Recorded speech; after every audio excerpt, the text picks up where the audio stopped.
ಅಪಘಾತ ಪ್ರಕರಣಗಳು ಹೆಚ್ಚಾಗುತ್ತಿದ್ದು, ರಸ್ತೆ ಅಪಘಾತ ಪ್ರಕರಣಗಳಲ್ಲಿ ದ್ವಿಚಕ್ರ ವಾಹನ ಚಾಲಕರು ಗಂಭೀರ ಹಾಗೂ ಮಾರಣಾಂತಿಕ ಗಾಯ ಹೊಂದುತ್ತಿರುವುದು ಕಂಡುಬರುತ್ತಿದೆ. ಅಲ್ಲದೆ ಮರಣ ಹೊಂದಿದ ಪ್ರಕರಣಗಳು ಸಹ ಹೆಚ್ಚಾಗುತ್ತಿದ್ದು, ಆದ್ದರಿಂದ ಇದನ್ನು ನಿಯಂತ್ರಿಸುವ ದೃಷ್ಟಿಯಿಂದ ಹೆಲ್ಮೆಟ್ ಧರಿಸದೇ ಇರುವವರ ಮೇಲೆ ಪೊಲೀಸ್ ಇಲಾಖೆಯಿಂದ ಕಟ್ಟುನಿಟ್ಟಿನ ಕ್ರಮ ಕೈಗೊಳ್ಳಲಾಗುವುದು.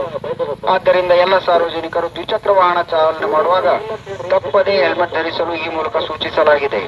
ಅಲ್ಲದೆ ಹಿಂಬದಿ ಸವಾರರು ಕೂಡ ಹೆಲ್ಮೆಟ್ ಧರಿಸುವುದು ಕಡ್ಡಾಯವಾಗಿದೆ.